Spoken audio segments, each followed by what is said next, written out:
So last week we took a look at how to sculpt the human head with the Andrew Loomis method. So we're not following it rigorously because it was very much about sketching the head and hands, which was his book. But what we're doing is we're using those techniques to sculpt in Nomad. So let's dive right in and have a look at how to do the jaw and the mouth this week.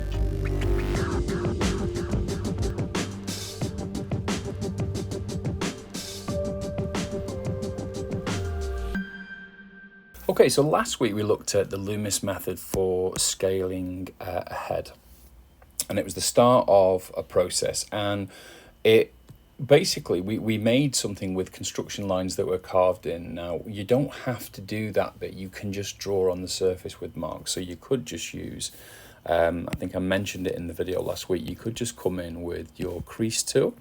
So let's go along here and call the crease tool, and we can just, on the surface, instead of doing what we've done, which is gouging with using masking, you could just draw on the surface to mark off where your certain key points are. But when you're learning it, it's quite good to have it in and have it in there, because you're learning it and you're embedding it, because you're putting the marks in, you're remembering it. And you can use this model over and over again. If you save this at every stage, then you can go back and use your model whenever you're needing to do it or refresh it. So if that's where we've got to, and don't forget, you can have a look at the video above and go back and look at last week's if you weren't, if you're not confident with it. But we got to the point where we were adding a jaw. So we wanted to put in just a cylinder, and we're going to pop that at the front, and that becomes the jaw. We know how low it is and we know how far down it is because we've got this marker on the left. And don't forget, you can get these basic markers from down below in the description. So based on the Loomis method, that's pretty much scaled as we would want it, but we haven't factored in any of the core anatomy yet. So let's just take a look at some of the anatomy. So let's just use a human skull. Obviously it's not a real human skull because it's only a couple of inches across. So we've got our proportions, and we know that our head round here is based on this sphere. And we split it up into a third at the front. So we've got from the brow line to the hairline is 1/3. From the brow line down to the bottom of the nose is a second third, and from the bottom of the nose down to the bottom of the chin is your third one. That's on a standard everyday middle of the road set of proportions. Every single human is different, and you'll learn to do that over time. So for example, your jaw width is going to change on males and females. The zygomatic arch, or your cheekbones, is going to change depending on how prominent they are. You'll get people with really prominent sharp cheekbones, you get people with huge bottom jaws, and you get the jaw set back or set forward, so you get an overbite or an underbite. So you're going to get a lot of that in over time. But what we're looking at is a middle of the road average set of proportions for you to start with. So for example, based on what I was just saying, if you've got Batman, he's going to have a very pronounced male, testosterone full jaw. He is going to have a very defined look based on his jaw and how big his chin is. Now his proportions are pretty much, they're a heroic set of proportions, and they're based on a white male. You've got Hellboy, which is his jaw is ridiculously large. Now Ron Perlman, I think in the Proco video that I saw 7-8 years ago, I think he used Ron Perlman as an example, so it is quite good to be going back to a Ron Perlman based figure. But this is a fantasy, the proportions on this are definitely fantasy, because they're extremely, the overbite is, or underbite, I can never remember which way it is, it's huge. It comes back, it comes right out. So the jaw here is big, the muscle here is big, and the jaw itself is big. And then if you look at that on the opposite of that, the opposite example of that would be on an Asian female who has a very not pronounced chin. So it's feminine, so there's no pronounced jawline.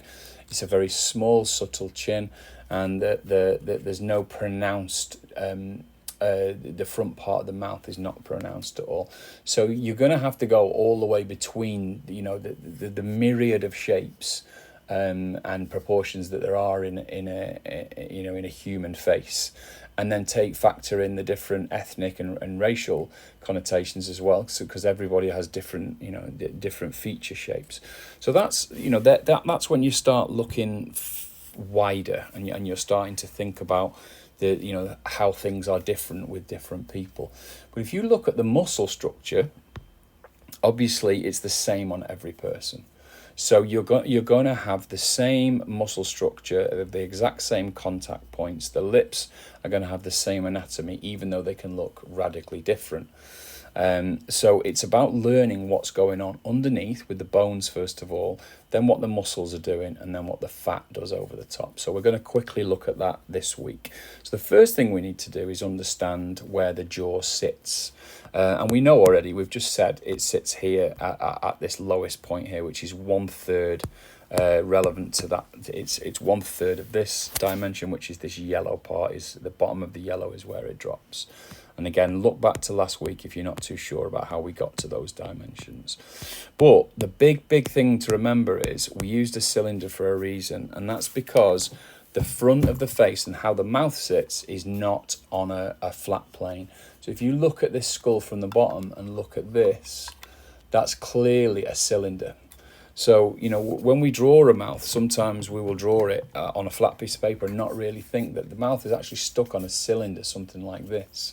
So our front of our face, whether you look at it from the top or the bottom, is going to be much more like a cylinder like this lens than it is like a cube. So if you look at this line here and then think about it on a cylinder, that'll give you a good analogy of what we're going to do. So we actually need a cylinder for the front. And that cylinder tucks in underneath these arches here. And these are good muscle attachment points. And you can learn these at a later stage. But for our basic construction now, we're going to put the basic jaw in, and we're going to put a cylinder shape here. Now, if you look at it, it's actually an inflated cylinder. So it would be more like a puck that has a rounded front edge. So we'll do that first of all. So let's jump into Nomad. And we've got a cylinder there already. Now, just to prove the point, just to make this easier, what I've done is I've put in a skull as well. So this was made in Nomad. It's part of another tutorial series that we're doing. And I've put transparency on so you can see roughly what's going on. But that proves where we're at with our scaling. And it clearly shows the hairline up here at the top. It shows us the brow line. This is because it's obviously a skull, it's just below the brow line. And then down from the bottom of the nose down to the bottom of the chin, and it just all lines up perfectly. So we've got that in there to be able to reference to later on once we start putting the eyes in. So in terms of this, in terms of the cylinder, we could make a new cylinder. So let me just show you what I mean. So we could take a cylinder and we'll move it forward. And we'll look at the wireframe on, and we'll lower down the polygon count. So if you come up here and you look into the topology, and then you look at the geometry, and you can just scale it in here. So we'll scale it down, and then we'll change the topology. So we'll turn that off, and we'll change all the divisions down. And this is making it super low polygon so we can manipulate it. Like so. And then what we want to do is just use the move tool. We'll validate that, and then we'll use the move tool. And what we want is a cylinder like this. So symmetry is on, and I'm just expanding that cylinder a little bit on all dimensions as well. We could inflate it with a radial, but it's too complicated because all we want is something like that. So we want a cylinder that comes out at the front like this. And then we just subdivide that, turn the wireframe off, and you'll see you've got a nice bulging cylinder. There's many ways to do that. So it doesn't have to be done the way I've done it. As long as you've got an expanded cylinder, you'll be fine. Let's change it to a blue color, force paint it, scale it down, and that would be one very important part of our facial feature. So we know that the overall jaw is, if we put this one in here, and it's roughly level with that yellow. And then you can either use trim like we did on the first video, or we'll use move this time with symmetry on, and we'll move that that other cylinder into a position where we know that it's right for the rest of this project. So it's got the jaw comes, we're at the side now, and the jaw's like this, so it comes in at the back. At this point, it's good for you to look at reference if you need to. We'll make sure it's in out of the way because we're going to be putting eyes in there, and we're going to put the arch of the cheek, the zygomatic arch that I just talked about in a minute, which we know is going to be there because we know roughly where the eyes are, and that will move quite a lot. And then here we've got that other cylinder, so we'll just, if we bring these cheeks in now on this cylinder, you'll see that we've got a really good start of where we can start building this front of this mouth. And I'm actually quite, it's very, very simple to get to this stage. I think that if you follow what I've said, there's nothing complex about what we've done so far. It's just basic shapes, but we're now getting into core anatomy. So now we're going to actually merge all of this together, and we've saved the copy so we can use this sphere again later on, but we actually don't need it for the time being, because what we're about to do, I'm just using the move tool here, just pulling things around.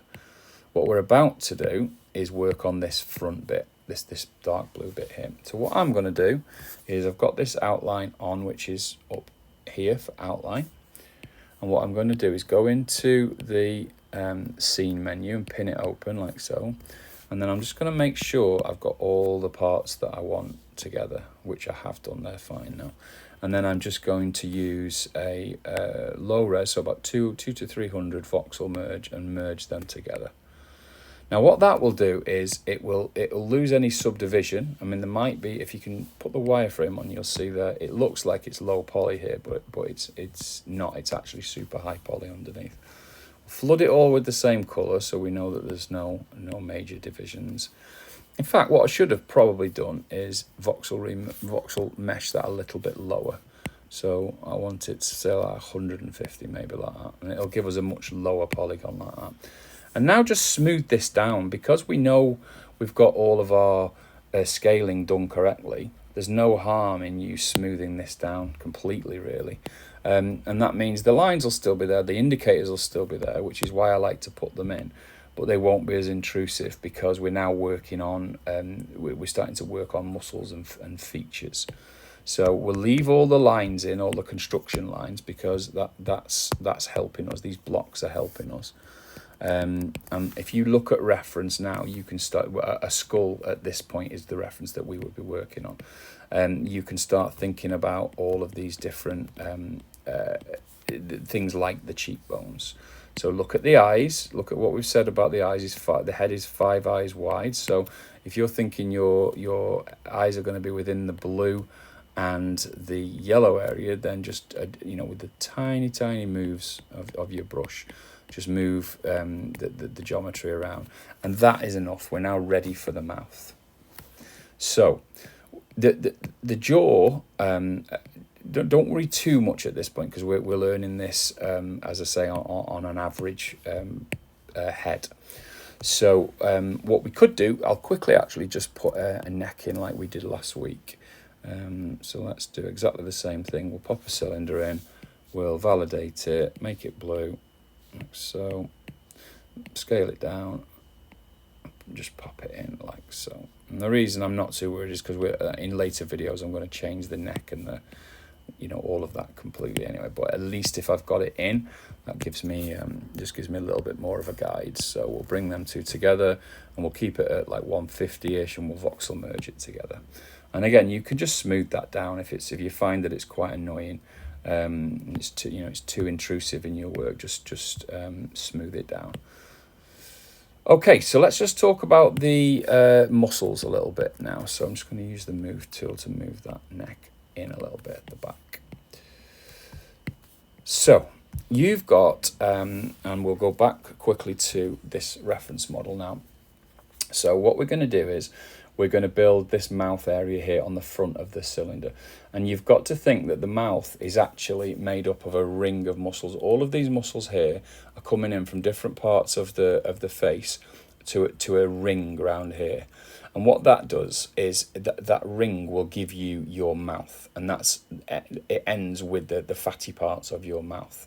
So we're not going to do individual muscles. We're not at this isn't that kind of lesson. What we're trying to do is emulate what we've got here. So you've got to remember you've got this cheek, and remember on the other model we're looking at, this here.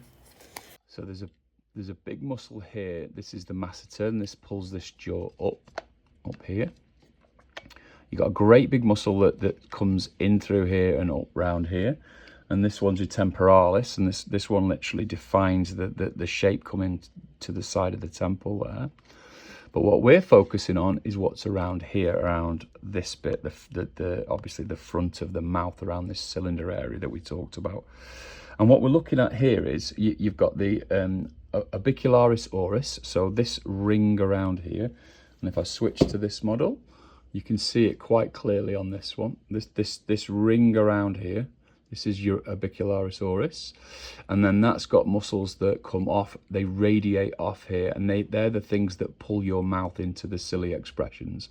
So that's how you smile, that's how your mouth frowns, how you turn your mouth down at the corners, and they all knot together at the corners here. So this is where you get a fold at the corner of the mouth where they bunch up. So we're just going to focus on this lip shape now, and we're going to bear in mind these muscles underneath as we add. So it's a combination of the bone underneath that all we've worked on so far is the bone, then the muscle, then the fat on the top, and the fat of the lips. So that's the bit we're going to focus on right now. So I've just flooded the model with a skin color, which just makes it easier to think of it as a mouth now, or as a head overall. And what we're looking for now is the crease tool. And what I'm going to do is just going to lay down some marks. So I'm going to turn off perspective for a moment, so it really gives us a flat orthographic view. And you can see there that our scaling is still correct, so you can just check it if you want. So the brow line, it might be a little bit too high actually there, so it might be that we want to bring that brow line down a little bit.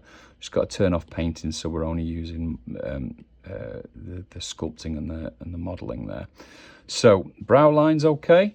So here we had the hairline, if you remember, and this is the bottom of the nose. And then we've got this last section, the yellow section here. So what I like to do is I divide that into thirds, and you don't need to mark this, but literally if that's thirds, just go on the end of the top 1/3, and that would be where the mouth would sit. So we're going to now, it looks good already simply because everything is scaled. So that one little stroke of line has actually given us a really good locator, and it's given us something to start with, and it's round that cylinder. So already, even just with a single line, you can start feeling that you've got a mouth coming there already. So we haven't even got a nose in there. So what might help actually is if I just put in some volume of where the nose is going to go. I'm going to change this. We'll go to a very flat table and that gives us this kind of really flat, I always call it like a muscle brush. It just means I can build up volume in a very flat way. So that's where our nose is going to go, and that's going to change when we do the nose video. So don't worry about that at all. But that leads us down below that. So what's below the nose there is what's called the philtrum, and that's actually a dimple. So we'll put a dimple in with the same brush, and that dimple helps us locate things straight away. Now, it's not quite right from the sides, because what you should be looking for is almost like a step. So where your nose comes down, let's put the move tool on, and then if we've got the move tool, and we know we've got a nose coming in here, and we're going to have a nose that finishes roughly about here. So from the brow line down to the bottom of the nose is 1/3. And again, we're not going to touch that, but it's good to put it in. And then below that, we've then got the philtrum, which is the dimple in the middle leading down to the top lip, like so. So that's one step. Then the next step would be the lip. And then the bottom lip would be the next step. And then there would be another dimple here like this. So I've exaggerated that. And you'll find that learning is in almost any video where someone is teaching you how to sketch.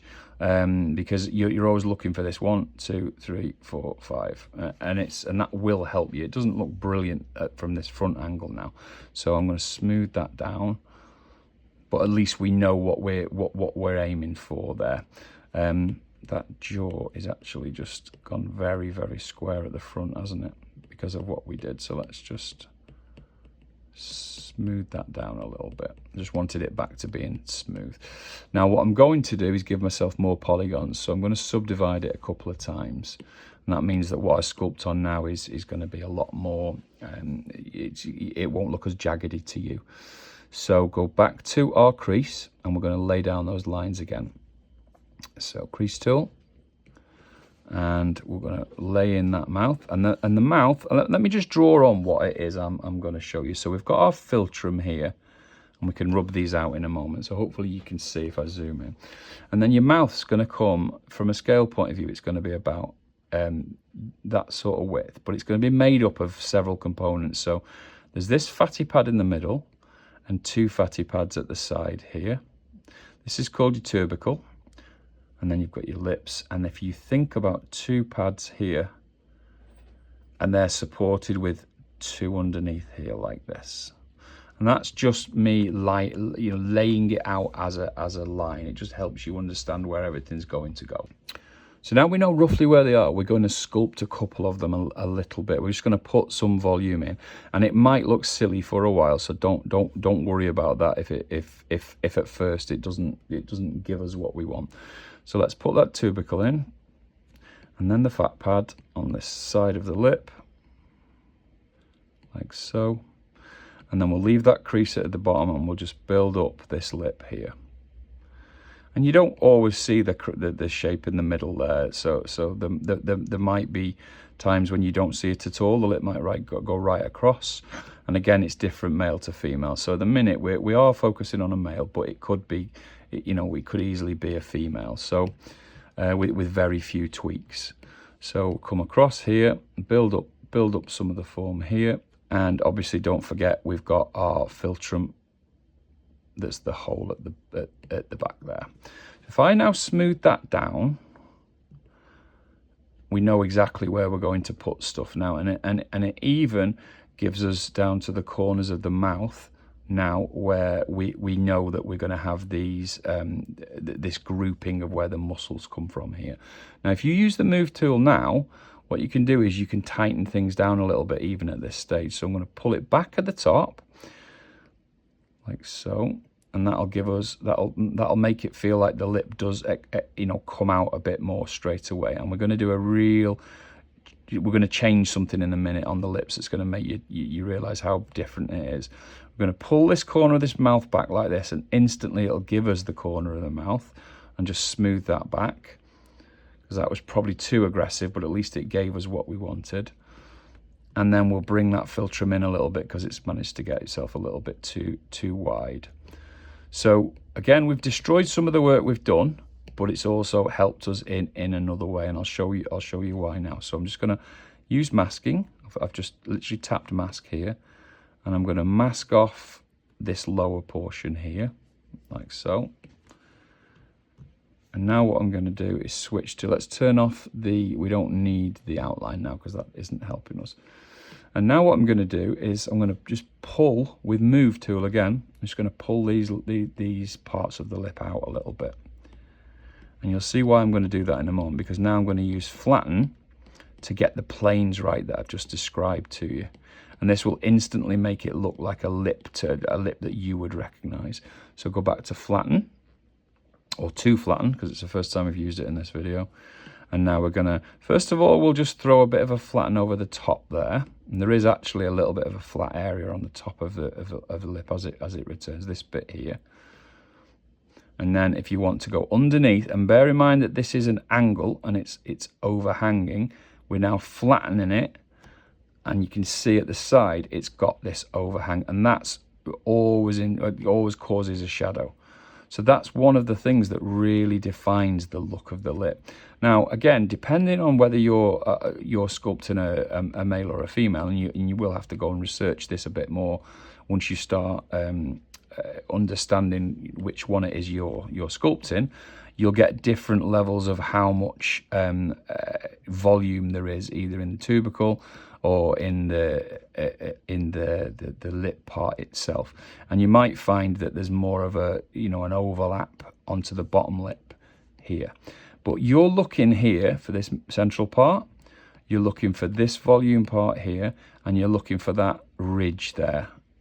And that, in fact, that again, with the philtrum there, again, look at reference, go and look at your own philtrum. That will be different on different people. So I'm switching between move and smooth all the time there. And that there straight away starts, if you take 3 fingers and roll around, you'll see that that shape of the lip is starting to come even just at this simple stage, because we've got that angle right. And remember what I said about the step? So it's down the nose, down the mouth, and now down the bottom lip. So we'll strike up, and you can see there it's given us a really nice defined lip shape straight away. Now if we just go and do the flatten tool again, bear in mind, by the way, that we're just talking about a closed mouth here. We're not exploring what happens when we swing that jaw down and we open this mouth, not at this stage anyway. So now I'm going to do the lower part of this lip. This is the step underneath the lower lip. So I'm going to use move just to make sure I've got it out and the volume's high enough. So I'm just, wherever I'm seeing an opportunity to move things, I'm doing it. I'm not leaving it all to the end. So it will be tighter in at this corner, and this lip would come out a bit more like this, but not too much. So I'm going to bring it up at the sides and a bit wider here like this.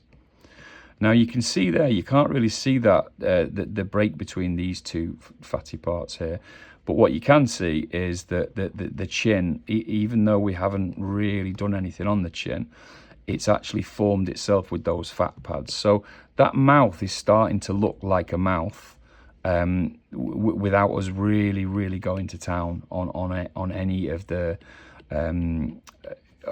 wider parts, like the chin or the cheeks or the you know, up on the zygomatic arch. We didn't do any work on those. They just came to us because we got all the anatomy right with the mouth. So we're nearly there now, believe it or not. So I'm going to just put these corners here. I'm just going to bring these up a bit. I'm going to bring this down a bit. And you'll see now that this bit here, the tubercle, should really protrude over these two fatty pads here. And again, it will be, you know, more pronounced on some people.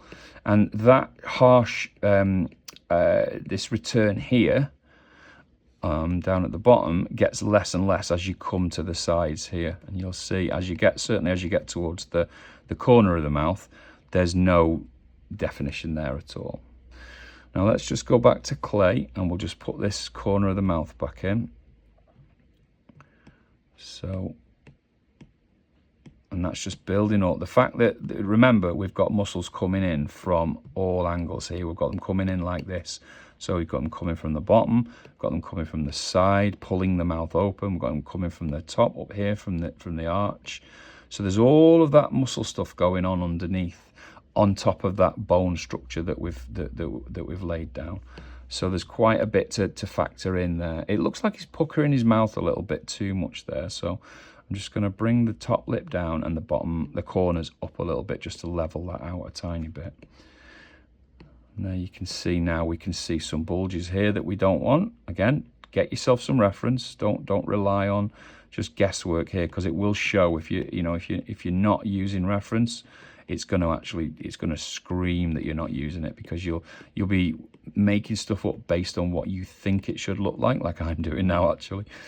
And you'll end up, all your characters will end up looking the same. So just be mindful that you should be looking for reference there. Let's use the crease tool, and we'll just put a little bit of a harsh line back in there that goes all the way to the corner of the mouth, like so. And you can even, if you want to, it keeps flipping around, that's my fault there. So even if you want to, you can just put it right into the corner there and then smooth that back down.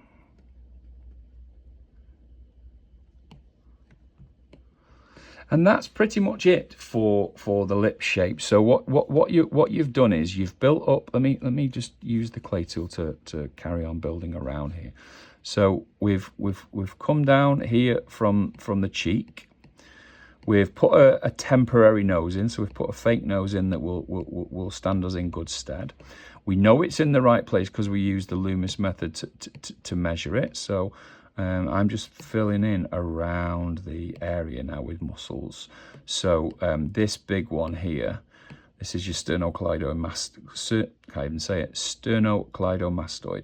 This is the big one that helps you control your head and turn it left and right. We'll look at that once we get onto the neck.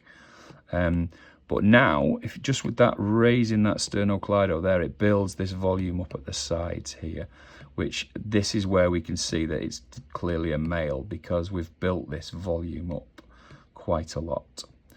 So that's enough for this week for the mouth. So go and practice that bit. Get this bit right here. Don't worry about the rest. Don't worry that it looks a bit odd around the sides and the back. We've lost some volume at the back here, if you've noticed, and we can check all this and move all this later on. So don't focus on things that don't matter at this stage. Let's just focus on these individual parts. We know our scaling is right, so we know that we're not going to be far off the mark once we come to that end, towards the end of these lessons. And next week, we're going to focus on the nose. So we'll build up everything. And what we might do is put some temporary eyes in, and we'll put the nose in, and we'll get the nose features looking similar to what we've got here with the lips. So we've got a nice progression of you learning how to do this. Digital artists need digital tools. Whether you're a hobbyist or even if you've been at it for decades, you still need software to create. There are loads of different types of hardware and software to choose from now, and while I don't know many ways to get free hardware, I can tell you about lots of software that you just don't have to pay for. Paying for software usually means you're going to be paying a subscription fee every month, like anything you get from the Adobe Suite. Or some developers offer a one-off payment for their products, and sometimes, like in the case of Pixologic ZBrush, they're going to give you an option to do both. We decided to find a few creative tools that are 100% free, not trials that expire after a month and not software that only students or academics can access for free, but good old-fashioned free. We found loads, and we want to show you the 6 that we picked, which include Blender, Gravity Sketch, Canva, ZBrush Core Mini, Ibis Paint and Krita. We tried to cover modelling, texturing, painting, drawing, sculpting and even graphic design. We put it all into a free PDF that you can grab here. Take a look at our pick and let us know what others are on your favourites list.